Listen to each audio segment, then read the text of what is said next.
kindness is stronger than hostility, but only when it is genuine, when it is free of pretense, free of hypocrisy, and not used as a mask for manipulation. It becomes unshakable. Marcus Aurelius reflects on this very truth.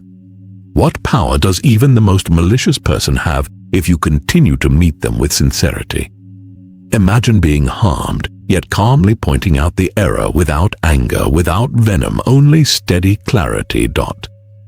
What if the next time you were disrespected, you did more than restrain yourself from retaliation? What if you chose to respond with kindness that was steady, unforced, and unwavering? The scriptures echo this same call. Love your enemies. Do good to those who hate you. To show compassion to someone who is cruel is to disarm them. It unsettles expectations. They expect hostility. They are prepared for retaliation. When none comes, when they are met instead with patience and warmth, it breaks the pattern. It reveals that cruelty is often a mask, covering fear, weakness, or pain. To practice kindness in such moments is not softness. It is strength. It is discipline. It is mastery of the self. This strength already lives within you. The Stoic path teaches you how to draw it out, how to live it. Cruelty is not new to humanity. Every age has carried its share of indifference, injustice, and suffering. The Stoics never denied this. They faced it with clear eyes, acknowledging the betrayals, the hardships, the harshness of life. And yet, in the middle of all this, they built an inner life that remained untouchable. They did not withdraw from the world. They walked through it with clarity and principle. For them, wisdom was not about escaping difficulty, but about meeting it with reason, restraint, and strength. In a world that can be cruel, the Stoic does not become cruel in return. The world may test them, but it cannot corrupt their character. They respond to injustice with justice, to hostility with discipline, to suffering with virtue. This is the Stoic response to cruelty, not only from others, but from life itself. It is how we learn to cultivate strength without bitterness, compassion without weakness, clarity without coldness. Across 10 chapters, we will explore these strategies. Each will offer insight, practice, and the timeless words of the Stoics. The first step, understanding the nature of the world. To respond well, we must first see clearly. The world is not arranged for fairness as we wish it. It moves according to change, chance, and consequence. Pain, loss, betrayal.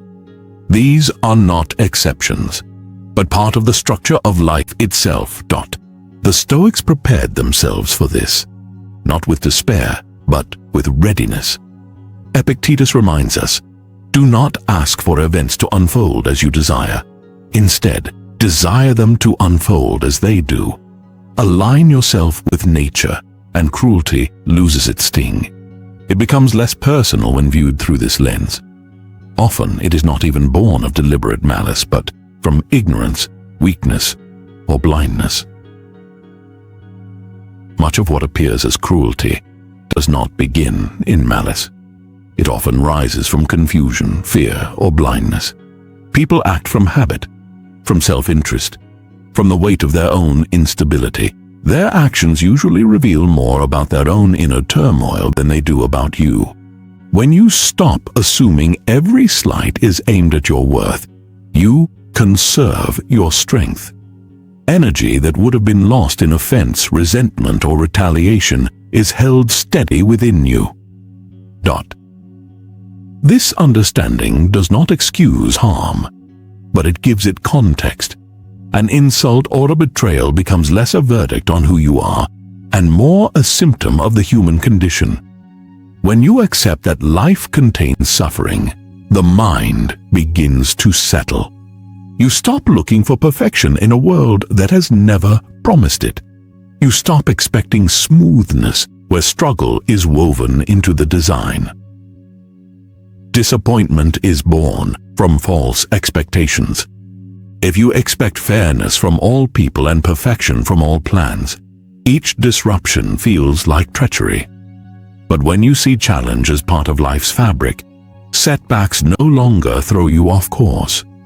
They are part of the terrain, not proof that something is broken. This view builds steadiness. Frustration becomes observation. Anger becomes understanding. This shift does not make you passive, it makes you deliberate. The Stoic does not drift. They prepare. They distinguish between what can be influenced and what must simply be endured. The behavior of others belongs to the outer world. Accidents, insults, delays, these live beyond your control. But your response, your reasoning, your discipline, these remain always within reach. This is where the work is done. The outer world may stay chaotic, but the inner world can be shaped. It can be trained by reflection, steadied by practice, strengthened by principle. Over time, this becomes habit. You are no longer pulled in every direction by what others do. You stand rooted in your own ground. Every hardship becomes a lesson. You do not treat setbacks as shocks, but as expected drills. Like a student facing an exam, you meet them with readiness. This is the essence of resilience, not hardness, not detachment, but a clear awareness of yourself in the middle of trial. The Stoics even trained for this each morning in a practice called premeditatio malorum, the premeditation of evils. It wasn't pessimism, but preparation. They asked themselves, what might this day bring? An insult, a delay, a broken plan, fatigue, misunderstanding. Each possibility was calmly imagined, not feared, not obsessed over, just acknowledged, and the mind was readied.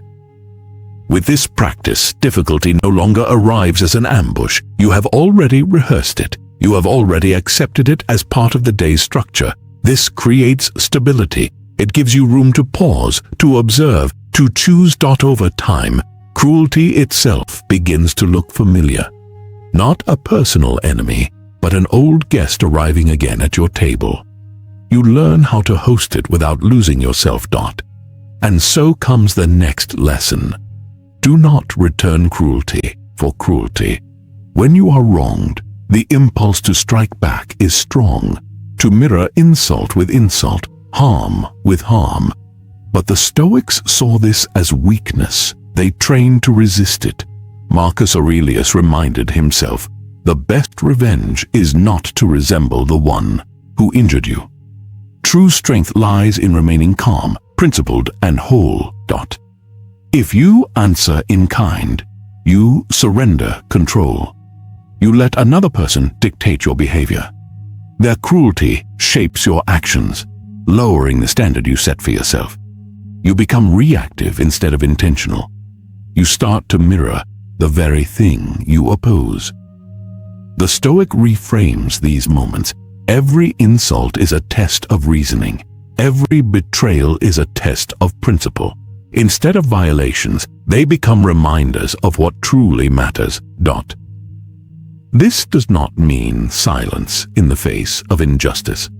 The Stoics were not passive. They valued justice, truth, and clarity. But they defended these things with discipline. They corrected without rage. They spoke plainly, acted firmly, and stood their ground with composure. Their strength was in self-command. Like an archer steadying their hands, they did not allow anger to throw off their aim. Retaliation may feel satisfying for a moment, but it feeds the cycle of conflict. It deepens wounds, hardens positions, and spreads more of the very cruelty you wish to end. The Stoic chooses differently. They recognize that cruelty grows by being mirrored, and that it diminishes when denied a partner. This discipline is not achieved in a single effort. It is trained. It is repeated. It is reinforced in reflection. 1. Practical method is to delay response. When mistreated, pause before words leave your lips. Take one breath. That breath opens a space wide enough for reason to enter. In that space, you can ask, what is the most honorable response here? Even writing down what you would say before you say it can sharpen your judgment. The delay itself weakens the grip of impulse. It allows you to act from principle, not provocation. It allows you to create space between emotion and judgment. You begin to see your own words from a distance before they leave you and reach another. This space becomes a habit of careful communication. Speech is no longer a reflex. It becomes deliberate, like a sculptor shaping stone with steady hands and a clear vision. The Stoic way is not the denial of feeling, but its discipline. It does not demand suppression, but guidance. A builder does not pretend a stone is weightless. They study its weight, its shape, and carry it with purpose. In the same way, emotions are not ignored. They are understood, directed, and given form. Anger, sorrow, and pain are signals. They reveal what matters to us, our values, our attachments, our expectations. The Stoic does not flee from these signals, nor do they obey them blindly. They read them, interpret them, and act with intention. Pain, betrayal, and offense are part of human life. They are interwoven with ambition, with love, with every bond we form. To live fully is to be able to carry these burdens with balance. Stoic practice strengthens this ability. Reflection, restraint, and reason turn each emotional blow into material for growth. Nothing is wasted. Every feeling, however sharp, becomes a chance to train the mind. You stop reacting as a victim. You act with understanding. You hold the emotion without letting it govern you. With repetition, this training forms stability. You become reliable in storms. You no longer shift with the moods of others. You do not collapse under insult or provocation. You pause, you think, then you act. This steadiness builds trust in yourself.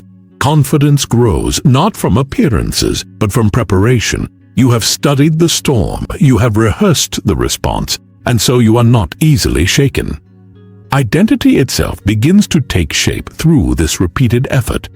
Difficulty does not bend it. Cruelty does not corrupt it. Hardship is expected. Injustice is familiar, but principle is preserved. When provoked, you remember your training. When tested, you recall your posture.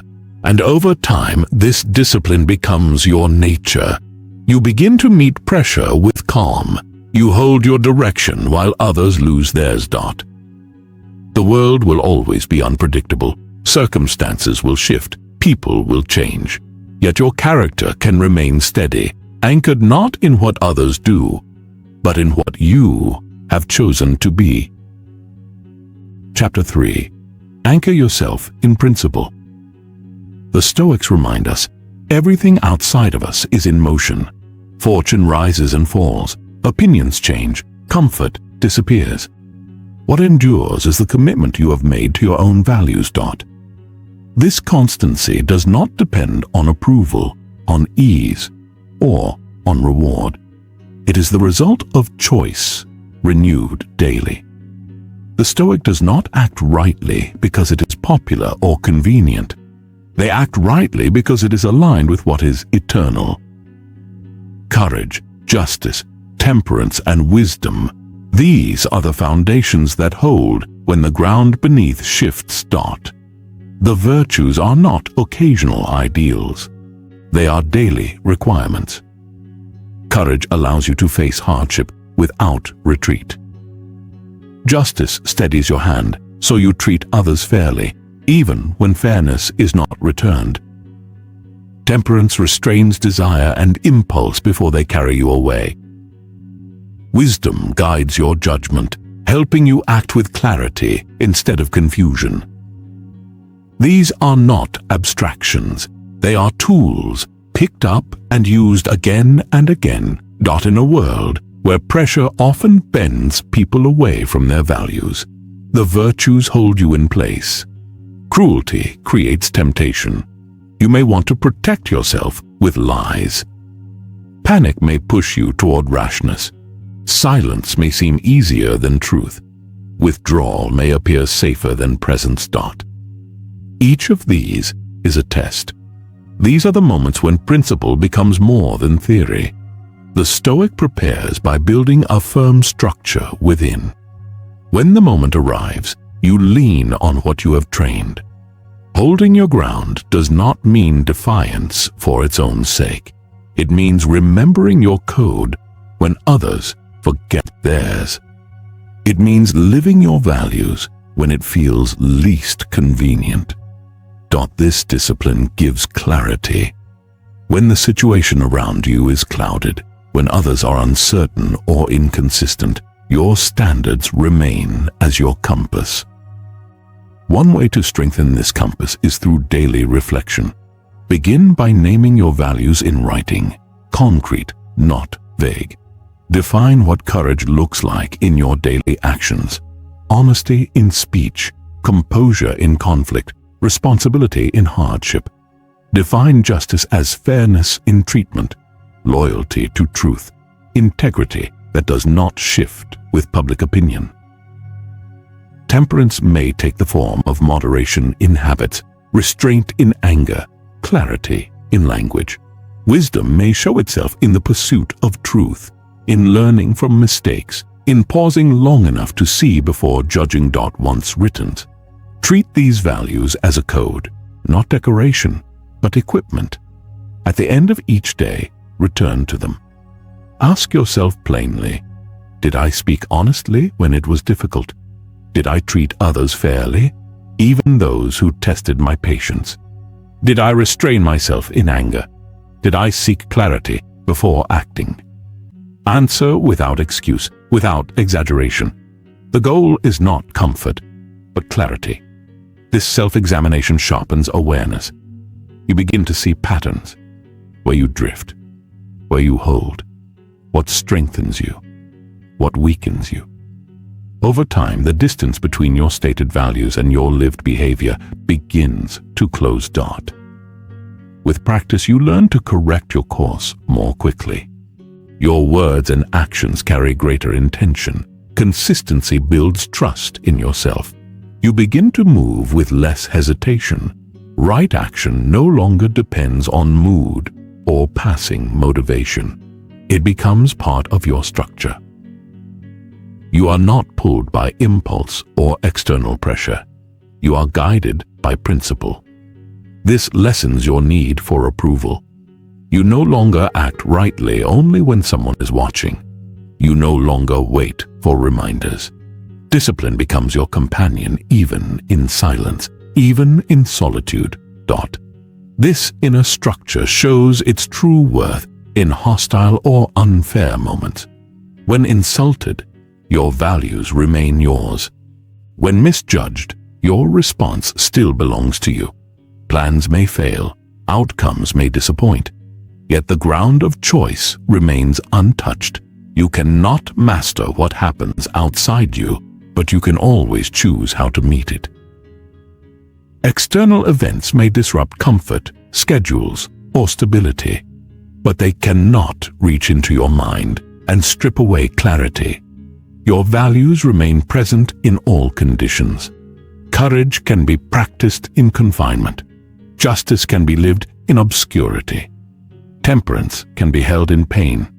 Wisdom can guide you even in confusion. This is the essence of Stoic strength. It does not depend on ideal circumstances. It is carried within. It is forged in hardship, strengthened in repetition, and proven in moments of loss. When ease is taken away, what remains is the structure you have built inside. You may lose comfort. You may face instability, poverty, or pain. These losses are real, but they cannot touch the core of judgment. Recognition may fade. Effort may go unnoticed. Reputation may shift with the opinions of others. Yet these do not define your value. Events may escape your control. The future may twist in directions you did not choose. But still, your reason remains to make sense of the moment. Your conscience remains to point toward right action. Your integrity remains to give you strength when there is no reward. These capacities are not granted by the world. They are formed by training, guarded by discipline, and renewed through daily choice. Because they are internal, they are always within reach. You do not need perfect conditions to act with clarity. You do not wait for calm seas to steer your vessel. This steadiness becomes your advantage. When the world shakes, you remain rooted. When others act unjustly, you remain just. When panic spreads, you remain composed. You are no longer dependent on circumstance. You are free to act with wisdom where others hesitate, to stand firm where others falter. This freedom is the quiet strength of a disciplined mind. It gives you direction. It gives you strength that endures even as everything else shifts. This is the foundation the Stoics sought. A life built on virtue rather than ease. A mind steady under both praise and blame. A character that remains whole even when the world fragments. This is the power of an anchored inner life. It does not appear all at once. It is built gradually, through awareness, intention, and honest reflection. Piece by piece, it becomes the support that holds when everything external proves uncertain. Chapter 4. Detach from the need for approval. Cruelty often appears through judgment, exclusion, or criticism. These strike at a common human desire, the longing to be accepted, understood, or admired. Most people carry this need for validation. They want to feel seen. They want to feel valued. But this very desire creates a vulnerability. When praise is withheld, when efforts are dismissed, when feedback is harsh, it can feel like a direct blow to identity. The Stoic learns to recognize this tendency and, over time, loosens its hold. Epictetus reminded his students that freedom begins when you no longer rely on approval to feel secure. This detachment does not deny our social nature.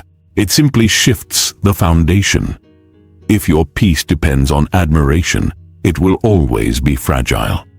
Because public opinion is restless and people judge without full understanding, external validation is inconsistent. When worth depends on it, worth becomes unstable. To allow cruelty to unsettle your inner calm is to hand someone else authority over your mind. The Stoic refuses this exchange. They reclaim that authority. They measure themselves not by applause, but by principle, by reason, by justice, by virtue. If actions align with these, the verdict of others holds less weight. This self-examination requires honesty. It is not inflated by praise, nor destroyed by blame. Judgment of the self becomes grounded in effort, consistency, and character. With such grounding, external voices lose their power to distort your perception of yourself. Confidence then grows, not from being admired, but from knowing you have lived in alignment with your values. This detachment creates space. It steadies you when others are sharp or dismissive. When insulted, you do not rush to absorb the words. You pause. You test them. If they contain truth, you learn. If they are false, you release them. Either way, your course does not break. You no longer shape yourself to satisfy every opinion. You no longer live at the mercy of shifting approval. You live in alignment with values that stand independent of praise or blame. This strength is not abstract. It is deeply practical. It allows you to remain kind in the face of hostility. It keeps you steady when others pull you into distraction or conflict. It frees you from chasing validation or fleeing from criticism. You continue forward, quiet, deliberate, and confident. Confidence not borrowed from others, but earned through reflection and practice. You can strengthen this mindset through a simple exercise. Recall a moment in your life when you were misjudged, criticized unfairly, or excluded without reason. Bring it to mind without exaggeration. See it as it was. Then ask yourself a few direct questions. Did I act with integrity in that moment? Did I stay true to what I believe? Was my conduct in line with the values I have chosen? Honesty, fairness, restraint, clarity. Answer based on what you know, not what others assumed. If you acted with principle, let that be your conclusion. Stand on it. If you fell short, acknowledge it without denial or shame. Simply note what you would choose differently next time. Write it down if needed. Correction is part of growth. The key is that this judgment comes from you, not from flattery, pressure, or reaction. This is the practice of self-accountability. Each time you do it, you strengthen the habit of returning to your own reasoned judgment instead of leaning on the shifting opinions of others. When future criticism arrives, you will already have a method. You will review your actions, test them against your values, and then decide, does this criticism point to something real, or can it be set aside? Either way, you remain steady. You do not swing wildly between praise and blame. You stay grounded in the truth of your own conduct. In this process, speak to yourself as a calm guide would, firm but not harsh, clear but not indulgent. Use words that restore balance and direct you toward growth. Over time, this voice becomes the one you trust most. It quiets the noise of other opinions. It steadies you when you are misunderstood or misrepresented. It becomes your compass. This inner guide shapes how you act even when no one is watching. It helps you carry yourself in difficult conversations, during unfair treatment, and in moments of failure. You will be less likely to lash out or to withdraw. You will know how to stand firm without hostility. In this way, the Stoic protects self-respect, not by pride, but by clarity, practice, and trust in what reason has earned. Chapter 5. Respond with kindness, without pretense.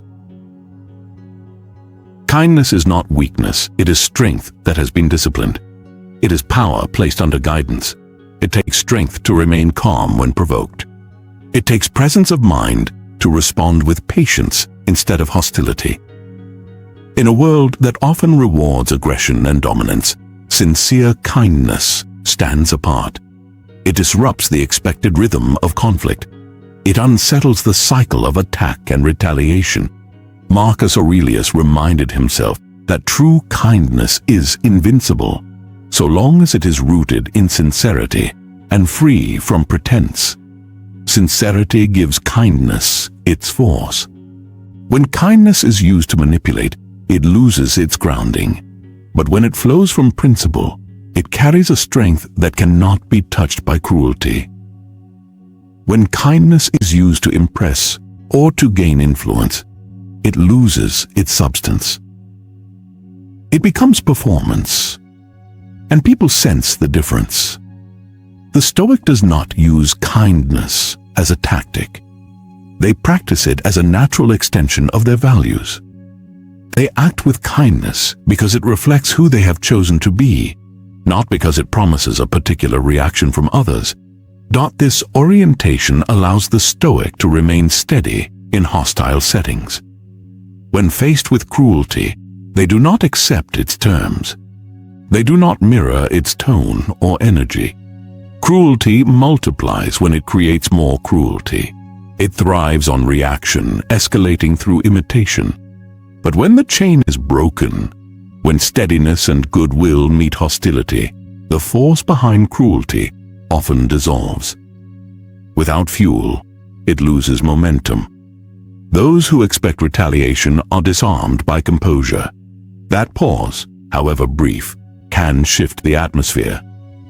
This kind of steadiness is not improvised in the moment.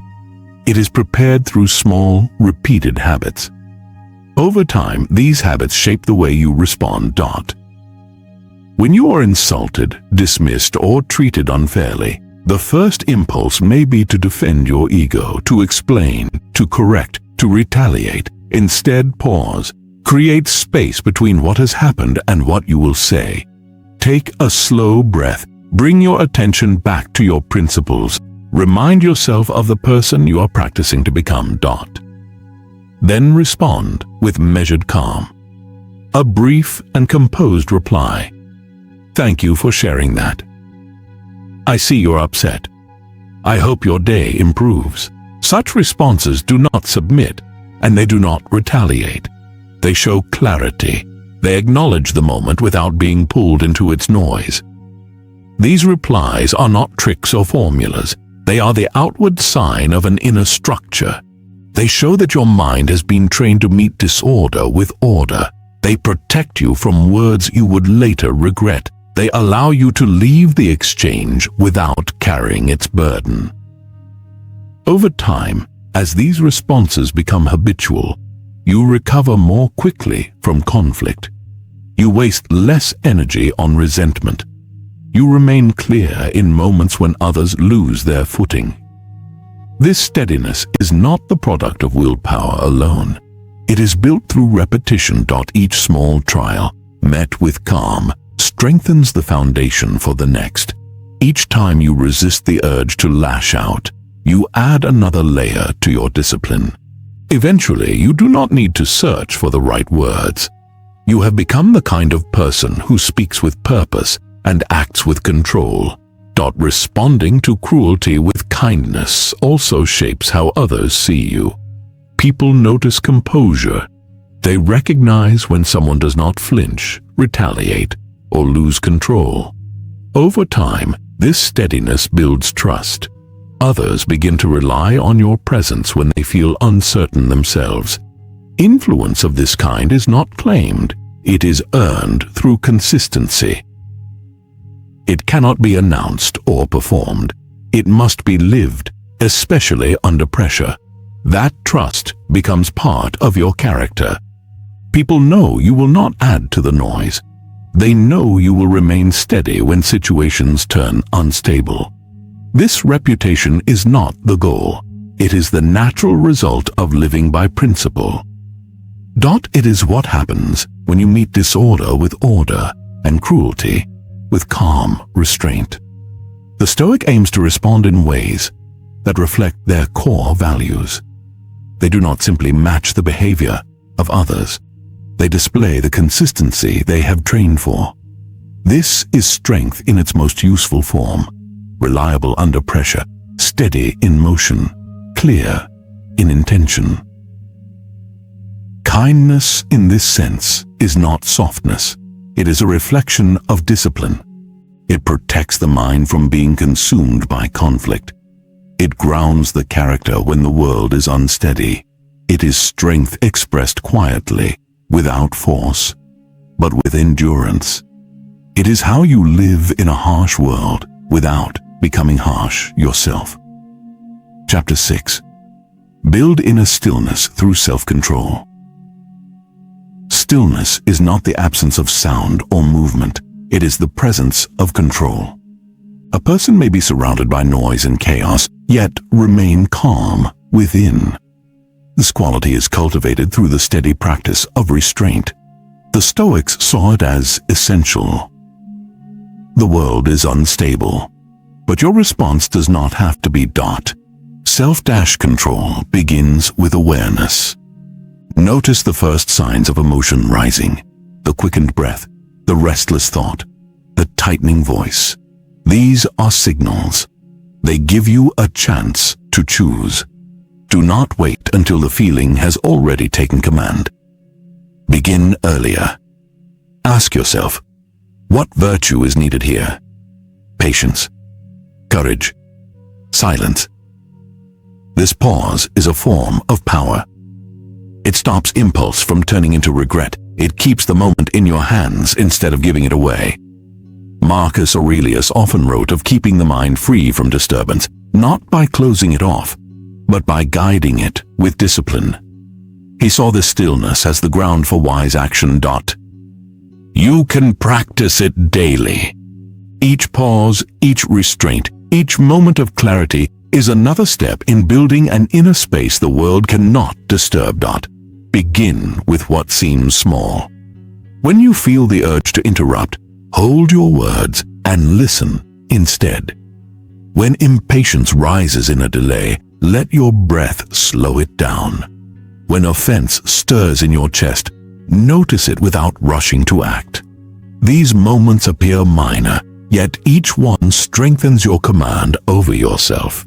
Each choice not to follow impulse adds to your steadiness. This quiet discipline creates peace. You no longer feel pulled in every direction by your surroundings. You act with intention while others are scattered. With practice, this steadiness deepens into stillness. It becomes a ground you can always return to. When the world grows unstable, you remain balanced. You do not collapse into disorder. You do not fuel escalation. You hold steady. Stillness does not mean withdrawal. It means action guided by reason rather than emotion. It shows in your speech, your movements, your presence. Others feel it.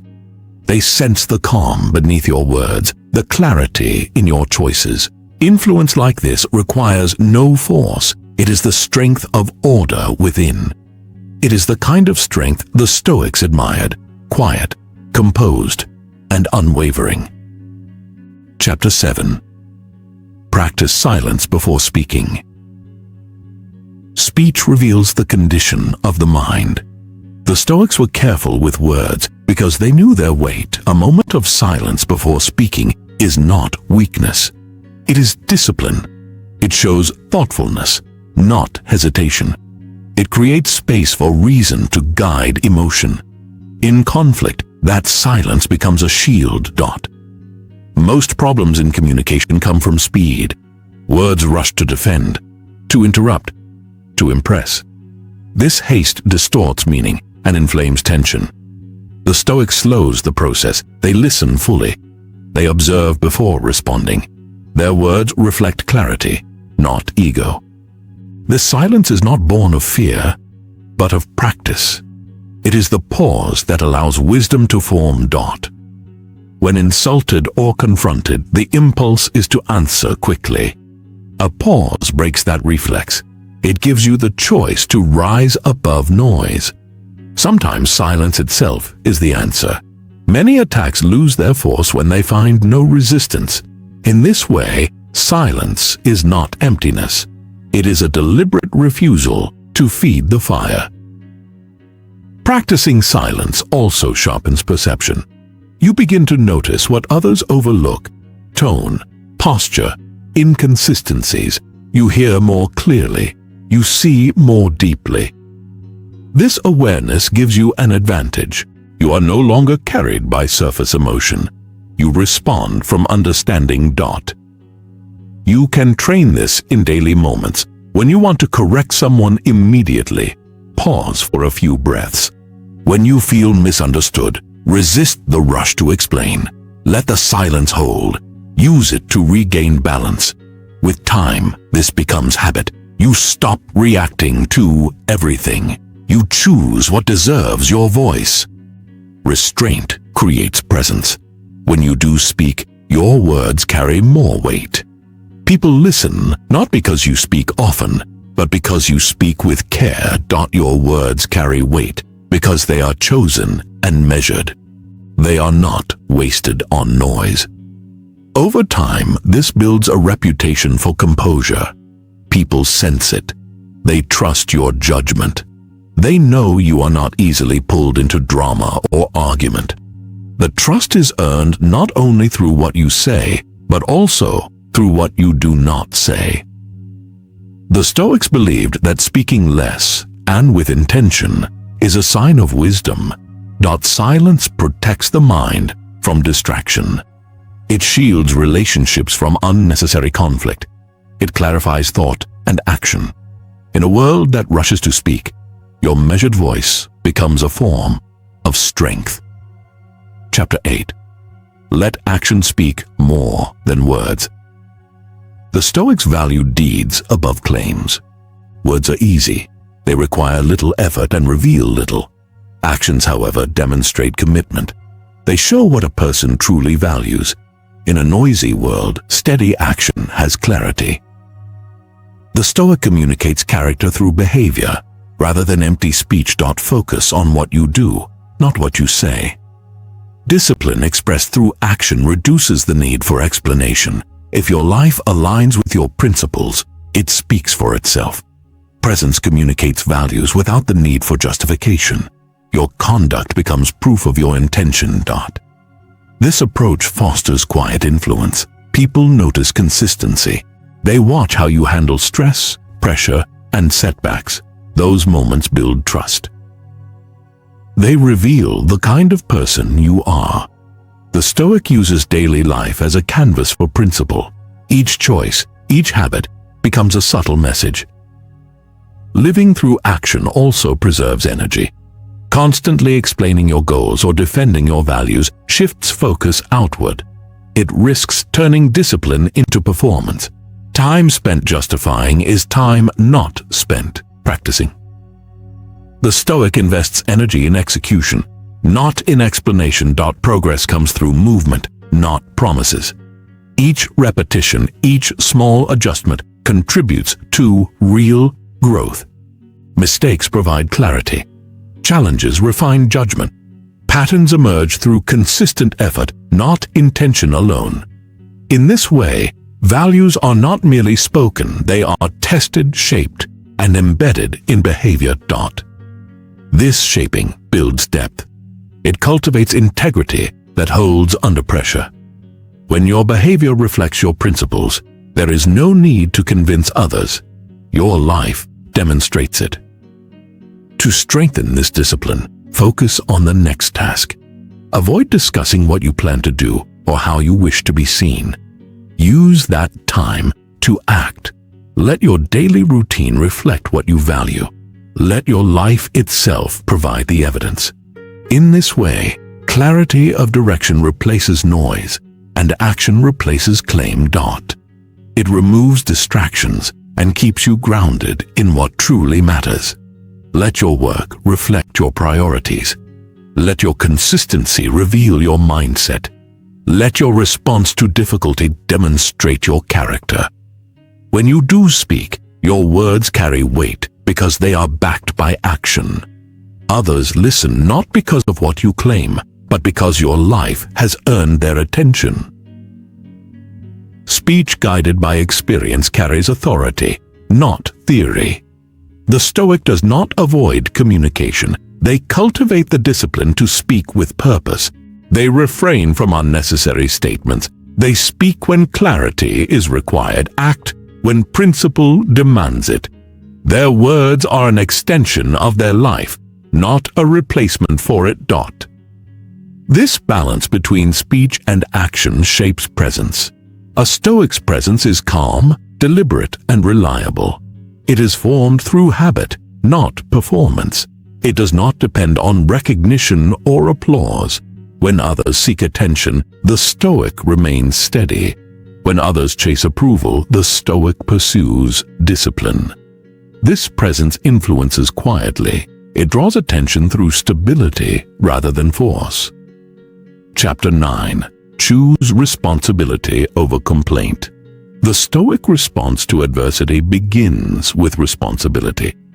When difficulty arises, the natural impulse may be to complain, to blame others, or to dwell on injustice.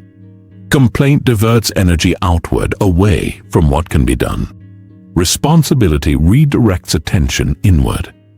What can I do next?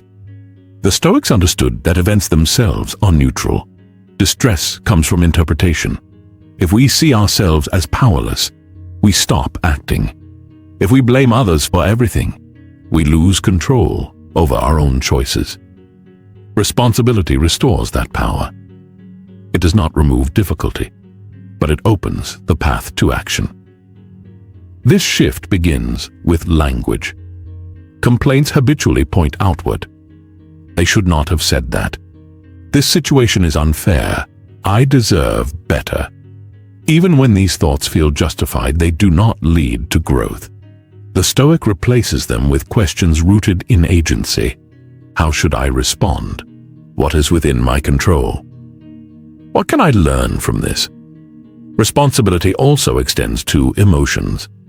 Pain, frustration, disappointment, and uncertainty are inevitable. They signal that something matters. The Stoic does not suppress these feelings, but neither do they allow them to dictate behavior. When hurt by another or discouraged by circumstance, the choice is yours. Let the emotion guide your next action or contain it within awareness, using it to inform rather than control your response. This is not a call to suppress emotion. It is a call to manage it. Strong feelings, if left unchecked, cloud judgment. They pull attention away from principle and toward reaction. A Stoic observes emotions, names them clearly, and chooses responses shaped by reason. This habit can be trained through careful attention to your own patterns. Begin by noticing your tendencies to complain. Observe the thoughts that arise when events do not go your way. Pay attention to how often difficulties are explained by blaming others or external circumstances. These reactions are signals. They indicate areas where responsibility can be reclaimed. Each time you catch yourself preparing to complain, pause and evaluate the usefulness of the thought. Does it lead to meaningful action? Does it clarify your direction? Or does it merely prolong the sense of being wronged? Replace the complaint with a forward step. That step need not be dramatic. It might be organizing your environment, preparing for a conversation, adjusting expectations, or simply taking a moment to reset your focus. Each small action reinforces your control. They restore momentum and prevent stagnation. They shift you from passivity into initiative. When practiced consistently, this mindset becomes evident to others. People notice those who take responsibility without being compelled. They respect those who remain composed without searching for someone to blame. This is the essence of self-leadership. It signals that your actions are guided by a stable internal framework, not by impulse. This mindset is especially valuable when outcomes are uncertain. Life is full of broken plans, shifting people, and unexpected events. These situations test your training. When goals falter or support disappears, the Stoic does not drift into despair. Instead, they ask a steady question: what can I still do? This question becomes a compass. It shifts attention from blame to agency. It anchors the mind in responsibility, distinguishing what is still within reach from what is already lost. In moments of pressure, clarity narrows the field of reaction. Focusing on what remains possible restores stability. Even a simple step, cleaning your space, writing a thought, completing a small task, shifts your state. The Stoic seeks out actions that still belong to them. They do not freeze in uncertainty. They reduce it through movement. They regain control by emphasizing process over outcome. Structure becomes a guide when emotion threatens to pull you from principle. A routine, a checklist, a short list of essential duties. These tools sustain you when motivation falters. And even if the situation remains unresolved, you still have a path. You follow it not for comfort, but for direction. This capacity to redirect the mind amid chaos is cultivated through repeated practice. It demands that you train attention toward what can be influenced moment by moment. Each setback becomes an opportunity to strengthen this skill. You do not wait for circumstances to improve before acting. You act to preserve your steadiness within them. This is how true resilience is built, a strength earned amid difficulty. Strength is not only measured in success, which often depends on external conditions. The Stoic focuses on what remains when circumstances shift. Strength is revealed in the posture you return to when plans fail, in how steadily you bear pain, and in how calmly you choose your next step. These responses are cultivated through repetition, formed one decision at a time. They accumulate over weeks, months, and years of deliberately facing hardship. Responsibility ceases to be a reaction. It becomes a constant. It becomes a principle you apply in every challenge, conflict, uncertainty, loss, or delay. You no longer ask who is at fault. You ask, what can be done? This discipline allows you to remain firm when others falter. It gives you the capacity to move forward with clarity when nothing around you is certain. Chapter 10. Endure with dignity. Respond with character. Endurance is a form of resistance. It is the choice to remain steadfast through discomfort, pressure, and adversity. The Stoics understood that endurance is not mere tolerance. It is defined by how one carries oneself in difficulty. There is a difference between enduring with tension and enduring with dignity. The latter demonstrates that pain has not seized control of your character. To endure with dignity means you do not collapse inward under stress. You do not allow pain to turn into bitterness. You carry it without complaint, holding fast to your values. Marcus Aurelius often reminded himself that suffering becomes heavier when resisted. By accepting what is happening and focusing on your response, you lighten the burden. The mind remains clear. Character stays intact. Endurance is most effective when paired with conscious action. You do not merely stand firm, you act from that ground. You speak with purpose, you offer support. You continue to do what is right even when it goes unnoticed. These actions are deliberate, steady, and reflective of who you are, not the fluctuations of feeling. One way to cultivate this response is through small exercises in physical discomfort. Stand in cold without complaint. Wait through hunger without irritability. Move through fatigue with intention. These practices build the habit of endurance. They remind you that pain passes and that your character remains intact when you choose to hold it. Mental endurance is strengthened by returning continually to your principles. When the mind begins to spiral, complain, or react impulsively, remind yourself of what you stand for. Repeat your values quietly. Recall the person you are committed to becoming. Anchor yourself there. From that place, speak only what is useful. Act only with clarity and intention. The world often meets pain with noise, anger, avoidance, or distraction. The Stoic meets pain with structure. They reduce chaos not by controlling others, but by embodying order themselves. Their presence is calm and rooted, offering stability. Endurance in this sense becomes influence, not through force, but by demonstrating what is possible when the mind remains disciplined. The ultimate test of endurance is consistency. Anyone can respond well once. The Stoic strives to respond well again and again. This repetition is not for recognition. It is a confirmation of alignment with reason. Every challenge, every adversity becomes an opportunity to return to discipline. Each return strengthens identity. Each difficulty becomes a building block in the structure of character. Endurance is not passive. It is active mastery over your response to hardship. The Stoic views adversity as a field for practice, moving through it without abandoning their principles. This is how character is forged. This is how dignity is preserved.